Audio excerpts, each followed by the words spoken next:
Welcome to Real Geek Media. It is Thursday, February 13th, 2025. I am Hayden Stoll, here with author Christopher Michael Blake and our special guest this week, Sophomore.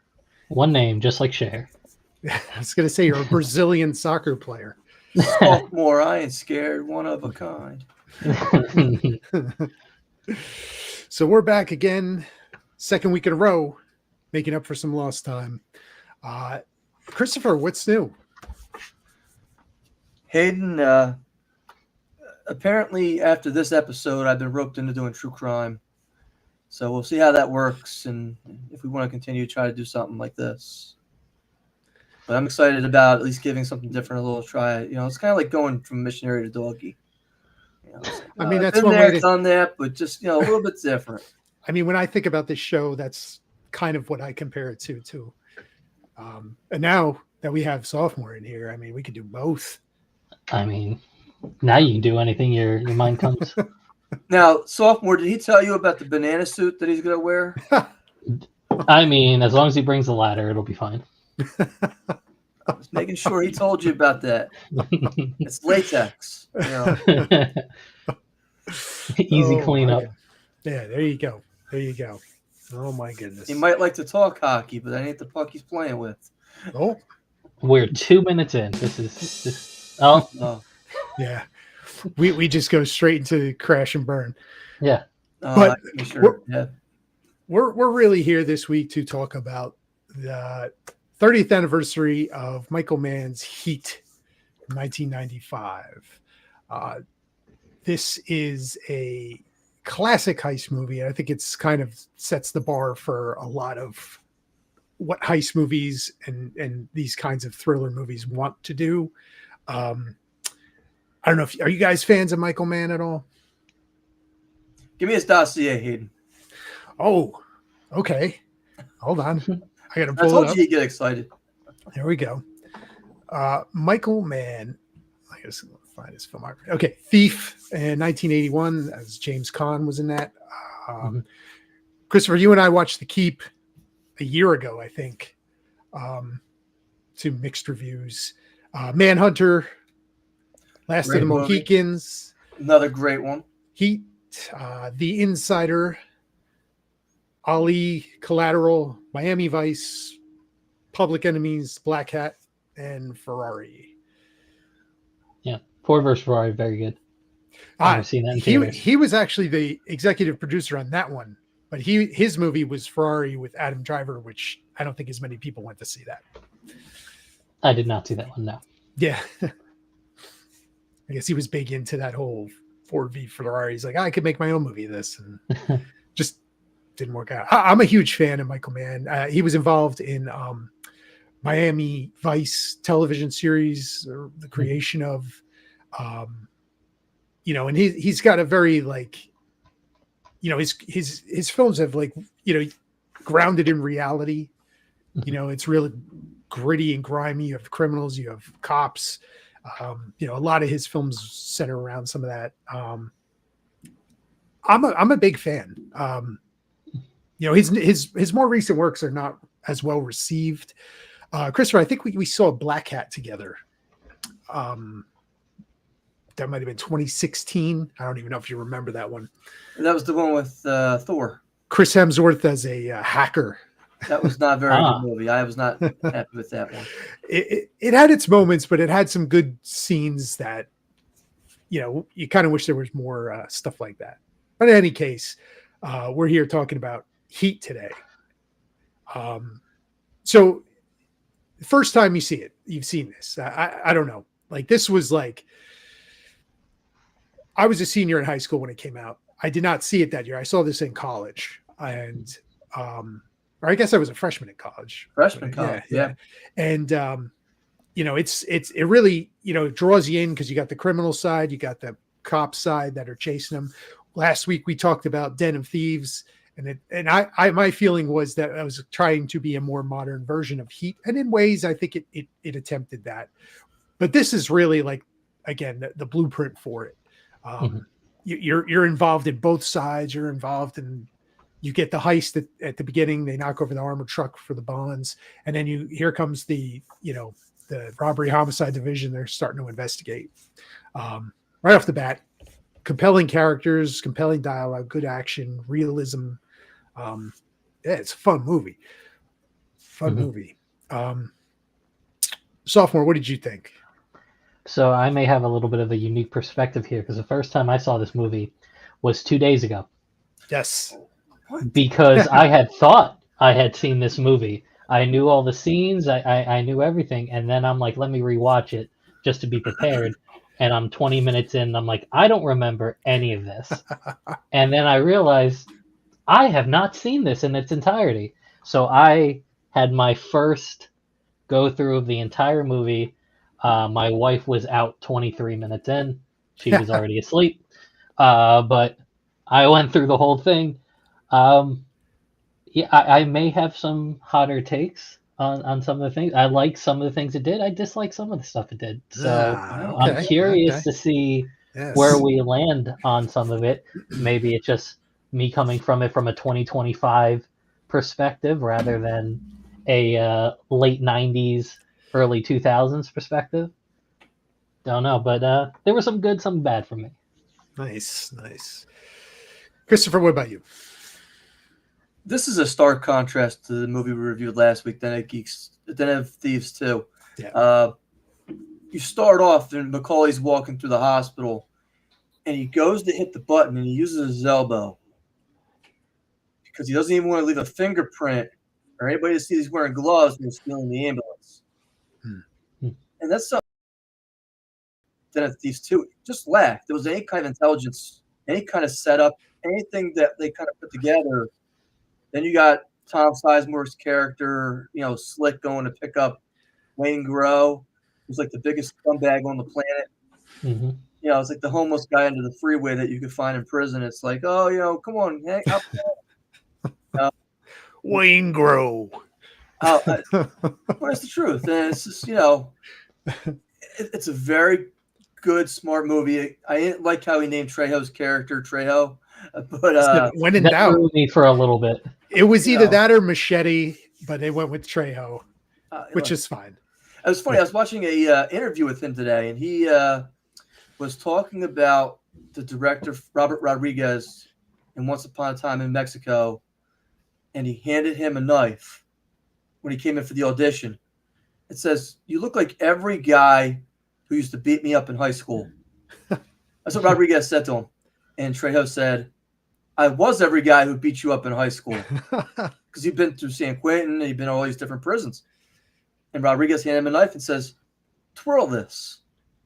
And Trejo was sitting there twirling it with his fingers, and Rodriguez sent him home. And Trejo was like, that was like the oddest audition I've ever kind of had. I'd never had one like this before. And he called his agent. His agent goes, "Well, I haven't really heard anything, but you got the part." And Trejo had to practice flipping the knife in his hand for like months to be able to twirl it. He was even doing it on planes back, I guess, before 9/11 happened, where he was allowed to take a knife on the plane, I guess, which is a crazy side story. But it has nothing to do with heat, but just an interesting kind of story, I guess. In 95, like he was, I know Desperado came out right around that time too. 96, I think. Yeah. So he blood really, in, blood out. Yeah, he started popping up in a lot of things around this time. Mexicana May, I think. Yeah, I mean, just American May, was that it? Yeah, I mean, there's a lot of different, because he always played the same kind of criminal gangbanger. But the bigger disappointment for this movie is Tom Sizemore's career. You watch him in this movie, he does a fantastic job. He's and you're so like, good. He's really good in this movie. This guy just flushed his entire career down the toilet for drugs. Saving Private Ryan. I mean, just so many good, Harley Davidson and the Marlboro Man. Just so many great movies, and you're like, oof.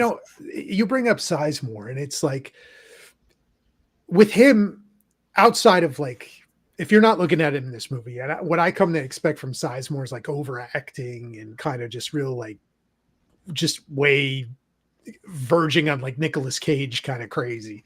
He's so grounded in this movie that it's like, whoa, wait, that was Tom Sizemore. Like, he's really grounded in this movie. He's good. He's good for, obviously it's not a huge part, but what I really liked about each side, like the robbers and the cop side, is each of the characters was distinguishable from another. They each had their own kind of traits. They didn't look the same. They all looked a little different.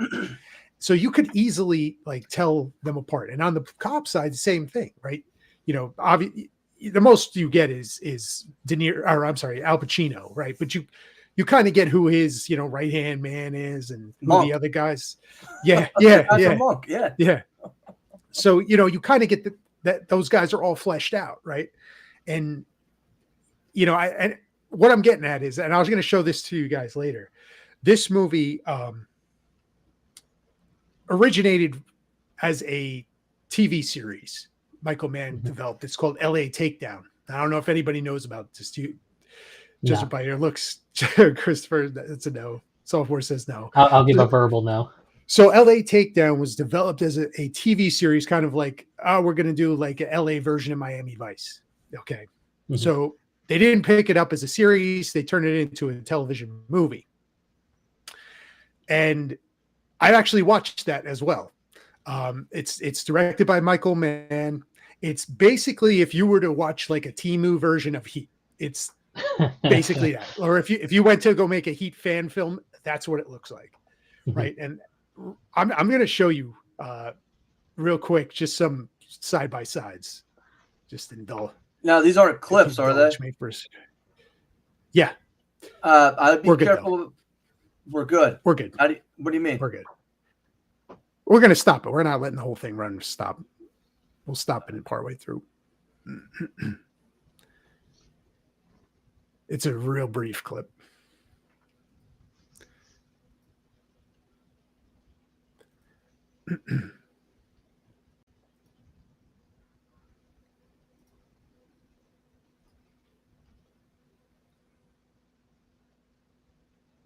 Heat versus LA Takedown. I roll with you, whatever. Not on this one, Michael. On this one, you make up your own mind. Oh, that sounds familiar. I roll with you, Neil, whatever. Whatever. No, not on this one, Michael. On this one, you're on your own. Right. Like it's seriously like the Kmart version of, you know, that theatrical one. Right. You know, and there's more to it. It's just, you could see like the actors are just, okay, I have Robert De Niro and then I have this other kind of guy who's, you know, not Robert De Niro. And, you know, it really looks like a college film, right? That's what it looks like. So it's interesting like when you give him the budget. Go ahead. Oh, no, I would just say, it feels like he wrote that line. It was like, this is too good of a line to not use. And granted, it's a great line, but he really was like, I got to put this in something else if this isn't gonna make it.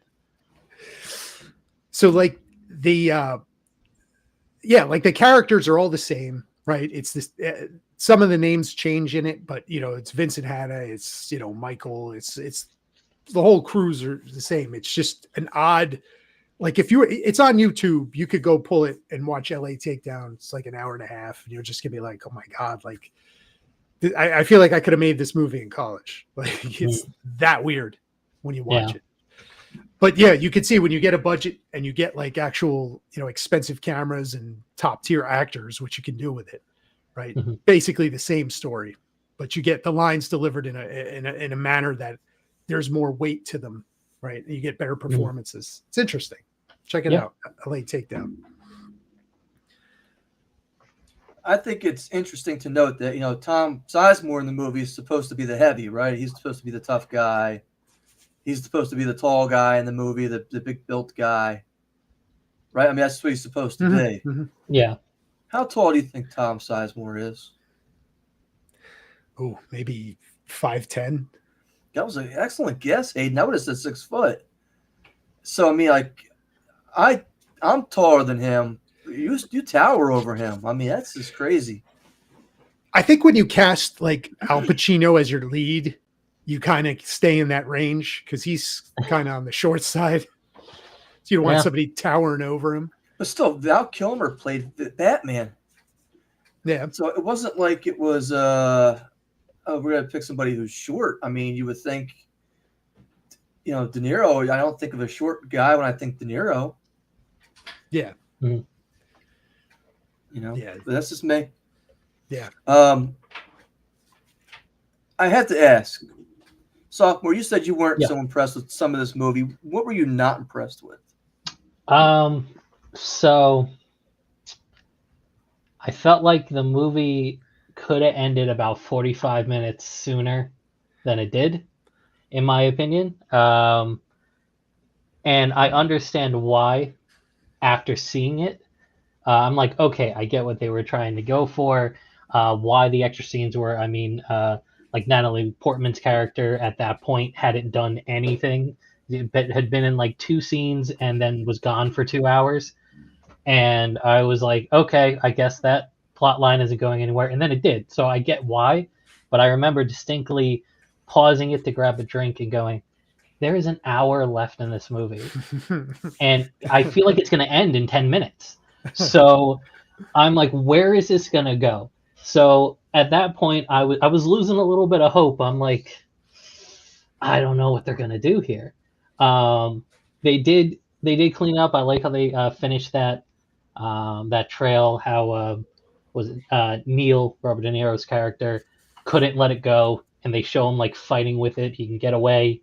He's done. He's won, and he's going back. He's going back in. He has to have it. I disagree with the lighting at the end. I feel like Al Pacino would have been blinded by that light. There's no way he's hitting that shot, in my opinion. I get that he saw the shadow, but that's a tough shot. But I like the way that it ended there. But those were some of the things I wasn't too great with. I wasn't also that big of a fan of Al Pacino with the loud parts where he would just randomly scream things. I know that's part of his charm, part of his acting. I'm not the biggest fan of it. I prefer Robert De Niro's more stoic, silent type of how he did it. But yeah, just some of the notes off the top of my head. Is he here? Is he under the desk? Yeah. Under the table? Yeah. You're pulling my string. He'll be here on Wednesday. Felt just a little out of place. It worked well, like when they were like, "Oh, we're being spotted," when they're looking for where they're trying to find it, and they're actually realize they're being watched. I liked it there. I'm like, that makes sense. He's like, "Oh, they're good. They're watching me right now. Hey, you motherfucker! Like, I know you're staring at me. Like, I get that." But other times, he's just like singing while they're like, I don't know where they went, and I'm like, what the hell is happening? Why are you doing this? So. Yeah, it worked and it didn't. It's interesting that you point out Pacino and his over-the-top antics in this movie because according to Hank Azaria, in the film scene where he's brought into, they're going to extradite him back to Jersey for the cigarettes, which is a big thing, I guess. Yeah. And like we don't have more than that going on in Jersey. But they bring him in. They allegedly filmed that scene 60 times. Jesus. And I guess Pacino had gotten so fed up with having to do it 60 times that he did that over the top that made Hazaria like actually like trying to flinch back because he was like, she's got a great ass. And, you know, it was no line. Yeah. Yeah. And your head's way up it. And it was one of those, again, 60 takes for one scene. In that context, makes complete sense why he would do that. I mean, imagine sitting there as like the extra, the extra cop sitting in there, just, all right, I'm still sitting here trying to pretend I'm interested still. Mm-hmm. Take 68 hours filming the same scene. Hank Azaria with the guy who's a poo from The Simpsons. I'm like, okay. Oh, yeah. But you got in that a genuine reaction, right? Like, and that scene is so like memorable to this movie. And I do agree with some of Sophomore's points about kind of Pacino just really tearing into some of this. I guess it lends its credence to its character, right? Like that's all he's got. That's all he is, right? Mm-hmm. Is the job. And he's doesn't function inside like the like a marriage or a family. He doesn't really work. Third marriage. He's never home. We see that throughout. So I guess the one thing that he can do is police work and investigate crimes and try and solve crimes. And he's just that's his wheelhouse. And he's just a little nuts on that. Well, yeah, he consumes them just like it does Robert De Niro's character. It consumes him. All he knows how to do is, pull heists, and he's really good at it. And he doesn't want to do anything else. And that's the same way with Al Pacino's character. He doesn't want to do anything else. He's good at it. He's the best. Why would I do something else? So even though that could be tearing down his relationship with his wife or any type of personal life, deep down, it's who he is. So, he's doing what he wants to do. And I think, Christopher, you made a point about how De Niro's character, Neil, is kind of really struggling with it. I'm going to get out of here with, my girl, or I got time. I can go get this guy because I got to get revenge on this guy. You know what I mean? Like, he really struggles with it a little bit, and you could see how he's just fighting that. And then he goes and, he's like, it wins him over. He's got to go and shoot Waingro. He's got to take him out. And that's ultimately his downfall. Well, he could have been out. The entire scene in the diner where they're talking about their dreams. And De Niro tells them, I'm drowning and I have to wake myself up or I'll die in my sleep. And Pacino tells me, oh, you know what that's about? He goes, yeah, it's about time and being able to get done things I have to get done. And it ties up the whole character nicely because it's the whole, I got to get Van Zandt, I got to grab Waingro at the same time, and I got to find time to go get the guy who killed Michael and the whole thing. And still get away with Edie, who's kind of like, he didn't really kind of follow his mentor's advice from prison, I guess. But that was one thing that really stuck out with me. The relationship with Edie, I felt like it was like they talked 3 times and she's like, I'm locked in forever. You are just so charismatic. You're so cool. I'm here. And part of me was like, did they do a time tunnel where they've been together for like 2-3 weeks and now they're at this point? I'm like, oh, it's been one night and she's already like into it, leaving everything behind. So it was a little bit of a stretch, but I really liked the way that she played the scene in the car where she's like looking towards him. He's coming out of the hotel after killing Waingro, and she almost like panicked, like, are you going to get in the car? Are we going away now? And then when Al Pacino's character just runs by her as De Niro's character is leaving, just this like, well, what do I do now? I'm just here. I would have liked to have seen how that resolved out, but I guess that's really kind of the last scene we see of her in there. But yeah, that character was locked on very early and very quickly, so that threw me a little bit early on. Yeah, what is the timetable? Say like about a week, maybe, in this movie? The whole thing, I'm trying to think of how many times they were like night scenes. Yeah, I would probably say about a week. That makes sense to me. There's so many time skips. I don't think you can reliably kind of tell. You know that they're going to pull that second heist coming up soon. Yeah. And that's where they kind of get they're out there and the police officer makes noise with his gun and all right, we got to split. We got to go right now. They're not carrying anything, which I thought was a very smart scene. Hey, we want to get these guys. Well, no, we'll get them for what? Breaking and entering? They'll be out in 6 months. It's not worth it. Yeah. And then you go to, okay, well, now we got this other job kind of lined up. But first he's got to go meet these guys and buy the stuff. And Chris is having problems with Ashley Judd's character. And, it could be a week. It could be a week and a half. It could be even longer because, let's face it, Neil's crew's out there doing surveillance on the cops in between all this. Yeah, that's true. Like, yeah. I mean, you set that up in like one day, like, oh, we'll do all this stuff because we know we're being watched. And I mean, I don't know. It's just very interesting to think about could be a week. I think it could be a little bit longer. It would make a lot more sense if it was longer, to be able to set up all of that and get all the right approvals and people and equipment. You're not doing that overnight, especially with the police. They're not, you're not getting all that together in like one day. Though at the same time, they went from like Al Pacino's character, or Vincent, in a helicopter to a car chase to all of that. And I'm like, does my town have like a helicopter that they just, I'm going to a car chase, pick me up at exit 156. I'm going to be on the side of the highway.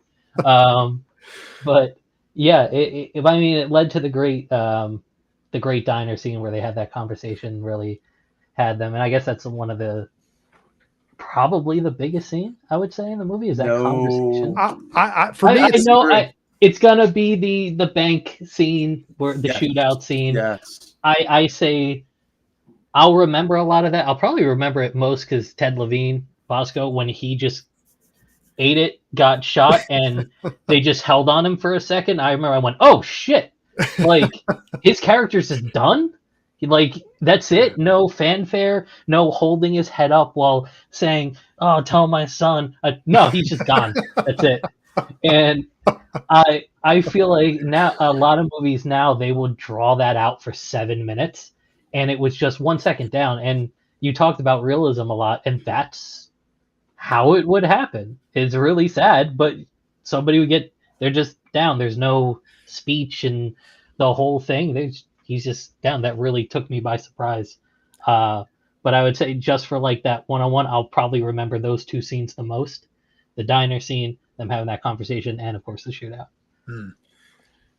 Now, I know with the shootout that there are certain police and federal agencies that will show that bank robbery scene and the way that the formation, in terms of Chris and Macaulay working their way up to the cars and doing tactical exchanges, where they're dropping the clips, and then they're speed reloading, and one will take cover while the other one's reloading, while the other one's providing cover fire.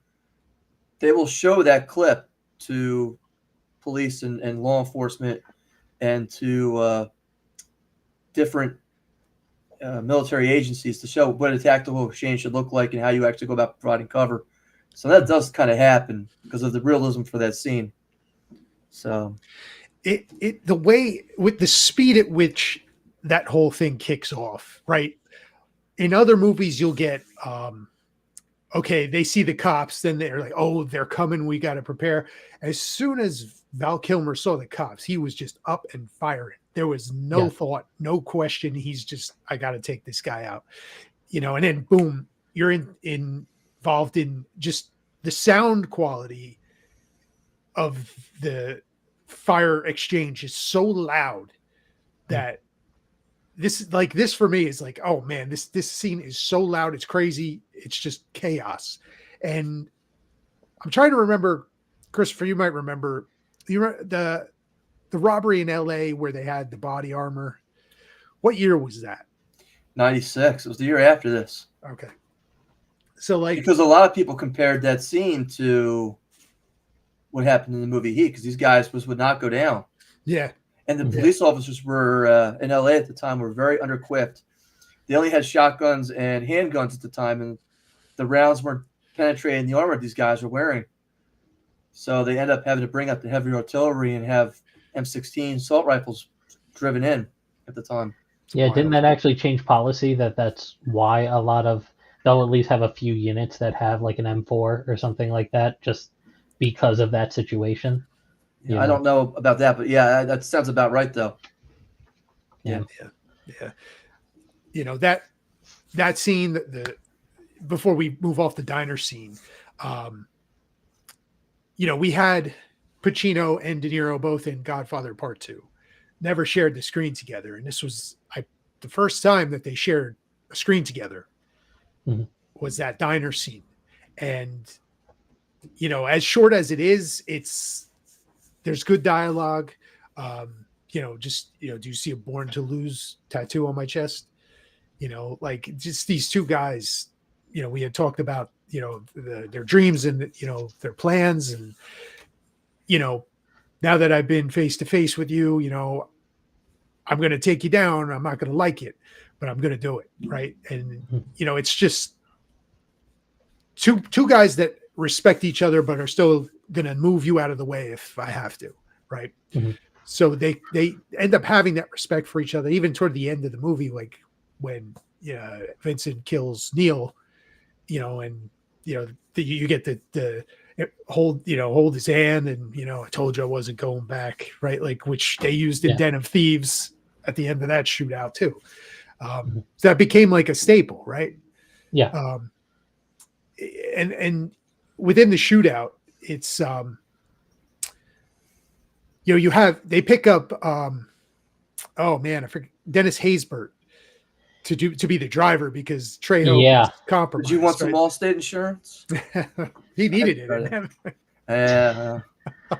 I don't know if it's covered for that scenario. That is what my wife said. It was like, where's that guy from? Allstate commercial. And she was like, oh, and I was like, I could tell you other movies, but Allstate commercial. And she's like, that's all right. Yeah, I know who it is. Pedro Serrano in Major League. Is that right? Oh yeah. Yeah. So he was like in you, Jobu. Yeah. Jobu no hurt curveball. That was like early 90s, right? Oh yeah. So he was a known face, 89 right? maybe like, even, right? Maybe. Yeah. So he was like known around this time, but he has such a tiny part in this movie. Yeah, I get it though. Why he had a time? I wanted him to have a bigger part because I really like him as an actor. But I understand why, because it's kind of like he gets out of prison and he's like, I'm gonna try to go straight and do this, and he's getting fucked over by the guy at the diner, and he's like, I would be going to prison for less shit than this guy's doing, but he's legit, he's fine, and I got to deal with this. And he goes right back into like, yeah, I'm here, I'm doing it, and within the first few minutes, how long were they in the bank for? Like 6 minutes, something like that. He's down. He's already out and killed. And it's like, wow, they set him up and immediately took him out of the movie again, which jarring in the moment, but watching back, I'm like, I really like how they did that because it made it more impactful to me because I'm like, he's out. He's already done. Like, yeah, it's crazy. Yeah. Now, there was a scene in here that I didn't maybe catch or fully comprehend the first couple times I watched it years ago. Danny Trejo's character, is there any doubt that he actually helped set Neil up? I could speak about this. Go ahead. Yeah. Okay. So there's a side plot, a little more to this in LA Takedown, where Wayne Grow and the businessman's Henry Rollins character go and they go and they threaten his wife and they make him do it. Right. So that's an LA Takedown. It's not really in Heat. So you're left a little more nebulous as to what happened there. He explains it, but is he believable in the movies? Oh, they hurt Anna, they killed my wife. And well, it looks like they raped her and killed her. So it looks like they did. Yeah. So in LA Takedown, you kind of have a little more of that. You see a little more of that, and a little difference in the ending is Wayne Grow kills Neil in LA Takedown, and then Vincent Hanna throws him out Nakatomi Plaza. Wow! And that's the end of Wayne Grow. Spoiler alert. Okay. Yeah. So go check out LA Takedown. It's Temu Heat. It gives you more context to Heat, I guess, though. It gives a little bit more insight. It gives you a little more. And what also is a kind of a plot, a running thread in this movie that doesn't really resonate, I guess, is the Wayne Grow as the serial rapist killer. Yeah, they set that up, and I was waiting for it to like reach the end, and it just was kind of like it was him. Yeah. Okay. But you know what though? They make you want this guy to get it in the end. Mm-hmm. They want you to see that he's a really not a nice guy. He's talking about the Grim Reaper, and he's kind of sick and demented. Like he's like, "Oh yeah, baby, you were the best," and his eyes are all big and bright, and he's find out. Well, he's kind of done this thing before, and his DNA is left on several different victims as well. So again, you're going back to, well, this guy's really not a nice guy, and he deserves everything he kind of gets. Mm-hmm. Yep. Yeah. Although I remember thinking, because I always look at this when I'm watching a movie, like if one thing changed, could this entire movie not happen? And the one point where he rolls away after getting knocked down outside the diner, this whole movie doesn't happen if that cop car doesn't drive past and distract Neil's character there. But I thought about it a little bit more, and part of me was just like, this is a cold, calculated guy. He knows what he's doing, and they literally have the trunk set up with the trash bags to get rid of the body. But your initial plan was to shoot the dude in the middle of a parking lot next to a restaurant with 50 people inside, who all just saw you guys sitting there with your faces. Don't know if that's the best plan. And that one dude was clocking him. You know, that one diner was clocking him after. I think they rammed his head into the table. Yeah, although Tom Sizemore's look where he's just like, you don't want it. And the dude's like, back to the paper. Like that. I mean, yeah, that was pretty funny. Really set up Tom Sizemore's character there as you put it, the big guy, the muscle. The heavy, yeah. Yeah. The other thing that struck out to me about this movie that I really enjoyed, because again, I really like this movie. It's a stark contrast from Dead End Thieves 2, which we watched, a couple weeks ago, where I was not impressed at all. It was just not very enjoyable to watch. We're all the great. I mean, they really did a great job of casting this thing. You got Jeremy Piven running around. Yes, Jeremy Piven. So Judd ended up getting a couple movies on her as a star on her own after this. You said Danny Trejo, obviously. I mean, the only William Fitcher came out of it. He was in several TV shows. Henry Rollins. And of course, probably the most is Nate. Yeah, John Voight. Yeah, I mean, you almost don't even recognize him because the makeup is so well done. Yeah. Tom Noonan, man. In the wheelchair. Yeah. And the guy's like 6'10", I think, in real life. He's huge. Yeah. He's huge. I mean, so you have a great cast. Don't forget Tone Loc. Tone Loc. Yeah. Yeah. Yeah. I derailed the train right there. Sorry. No. I like Tone Loc. I still listen to his music. Yeah, I do. Listen, if we give him a cameo, he could make our theme music. Probably like $50. That'll set you back a whole $17. But have you forgot about Bebe's Kids? I unironically watch Bebe's Kids a little bit. There you go. All right, so yeah. All right. He got a big star from this too. So come on now, lead off Tone Loc. Right. Although I did really like John Voight's character, Nate. He was just a constant, and I kind of liked that it was just he was there to help. Here's the information. You asked for this. I'm telling you this. And he was all just like that guy you always want in your back pocket to have, where he's like, I solve problems. I got you. Don't worry about it. I'm not a problem. You take care of your stuff. I take care of my stuff. Yeah. And he was consistent the whole way. They didn't try to do some flip at the end like, oh, actually, he was the one feeding. No, it's just, I got you. I hope things work out. See you in another life. Yeah, always very cool to me. Played it very cool. The guy that Pacino's wife was cheating on him with, Christopher, I don't know if you recognize him. I do not. He was in The Walking Dead. What was his name? The guy at the hilltop that was in charge. Oh, that was him? Yeah. Really? I thought he did a good job in The Walking Dead because I hated his character. Yeah. Because he was so slimy. I cannot. That was him. The actor's, it's Xander Berkeley. I forget the character's name in Walking Dead, though. Yeah, I know exactly who you're talking about. And it's funny, I'm going to say it again, LA Takedown, he plays Waingro. Really? Really? Yeah. Wow, okay. But Waingro has more to do in LA Takedown. Okay. Yeah. Interesting. Yeah. I mean, I said the character of Waingro, I mean, he's really the only one I didn't really kind of recognize from this entire. Yeah. Who kind of didn't come out of it with. Yeah. Being a bigger star. I can't remember seeing that guy in anything at all other than this. Yeah, he might be a victim of his own success. It might have made him unlikable as an actor because he did such a good job where he was like, I hate that guy. I don't know if I want to Bring him in. Done. Yeah, you just, hey man, you could have toned it down a little bit, and you'd be like, hey, it was really good. But you know, he pet a puppy on the way in, so he's balanced. He has good and bad. I don't know. It's a shame because he has a bunch of movies that he did, but none of them where he's like the star. So it's all like extra. It's all like extra stuff. I mean, in The Burbs, he was the cop. Con Air, he was Billy Joe, uncredited.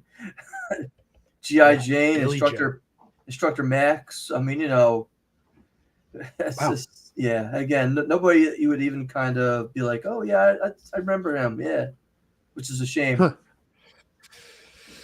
Because he wasn't terrible in this movie. He was pretty good. No. Yeah, he was. Yeah. Although I remember when they showed the daughter and Natalie Portman walked in, I was just like, is that Natalie Portman? Yeah. It is Natalie Portman. Okay. And then I'm like, oh, well, maybe she'll be more a part of it. No, it was before she blew up as an actress. So I was waiting for the character to be more involved. And it was a side character, had some important points, but I was like, when's Natalie Portman coming back? And I'm like, nope, not. No, well, until the turnaround. This had to be after The Professional, right? I think Professional was 94, right? Yeah, so I think that was the year before. Because she looks younger in The Professional than this one. Yeah. But I mean, that could be makeup and hairstyle and everything else. Matilda. Yeah. Jean Reno could have been in this movie. Yeah. Well, this is 2 weeks in a row we're talking about Jean Reno. Yeah. Yep. You want to give final thoughts there, Hayden? You like the movie? Not like the movie? I absolutely love this movie. If you've not seen it, go see it. It's a lot of fun. It's a great story. It's great performances, great action. It's well shot. Nothing to dislike. This is a great movie. This is the blueprint for cops, robbers, heist movies. Check it out. Sophomore? I liked it. I enjoyed watching it. Am I going to throw it on a random Tuesday night? Probably not for me. I think I watched it. I liked it. I'll watch the best scenes again in a YouTube compilation because I really enjoyed those scenes. Went a tad bit long, but it made sense. You know, once you got to the end, you understood why it went there. During the movie, I was a little like, we still have an entire another movie to get through. But overall, enjoyable watch. Would recommend watching through it at least once, and it might become a masterpiece for you. I want to leave you with this thought was that Michael Mann last year came out with a book called Heat 2, which is the prequel to this. And I haven't read it yet. I have it on my nightstand, but it's in my to-be-read list, and I'm anxious to read it. So, you know, I guess it's Macaulay down in Mexico and Pacino's character on a side quest to grab another crew, I guess. So and excited to read it. Comes back to life, you know, and Michael Mann is in his 80s now, so if he's going to make this thing, he better get on it. I don't see any which way he will. I mean, well, look at Ridley Scott. He's still making 2 movies a year, and he's almost 90. Not after the last one he financed. He's just a production company, man. Like, they just churn movies out. Every year, he's at least one. Look, you know that last one didn't make $3 million, and he put $100 million of his own money into that. Well, Gladiator 2 made a lot, though. Have you seen that yet? I started it, and I couldn't get past, like, the opening scene. And it was just as terrible. Hayden, it was... Yeah. You know, people are sitting there like, oh, Denzel deserved an Academy Award nomination for this. And I'm like, what movie were you watching? Because it was not the one I was watching. No. Yeah, I couldn't get past the opening scene. There's a scene in the movie, Hayden, not to give anything away. Have you seen it, Sophomore?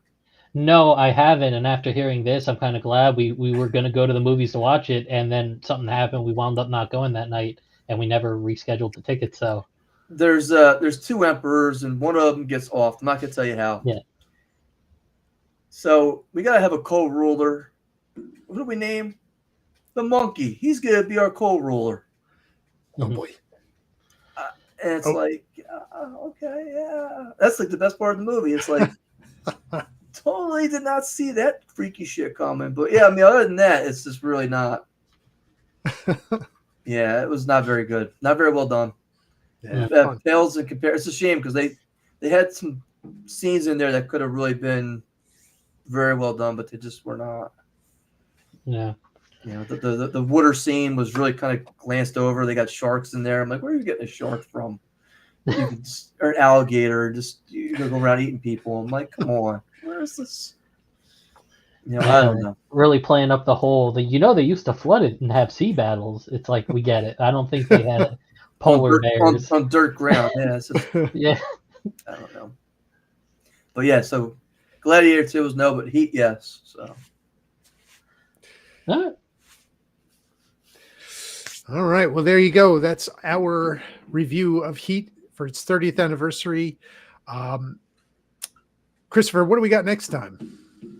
Captain America 2, The Electric Boogaloo. It's actually Captain America 4.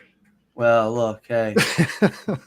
4 and the Fantastic Four. I don't know. Even that looks like Captain America. I've been telling you for weeks now. I'm keeping an open mind. I like all these Captain America movies. I like the Sam Wilson character. I can wrap my head around this whole thing. I have deliberately not watching the trailers, but the early reviews on this thing got me very kind of. I'm shaking already. I'm like, I don't know if I can hold my popcorn and my soda at the same time. Well, that's going to be on Wednesday, February 26th. We'll be back with the review of Captain America: Brave New World. Is it February or is it the Thursday, the 27th? No, the 26th, 27th. I'm out. So all right, 26th. Okay. Yeah. All right. So I gotta write that down. Okay. Join us for that. Stick around. We'll be back with our very special true crime entry into true crime, and we'll see what we got going on with that. So hang around. We'll be right back. Sophomore, thank you for joining us. We appreciate your time. No problem. Thanks for having me. If you guys enjoy what you see here, give us a like, subscribe. If not, we thank you for joining us. We will see you next time.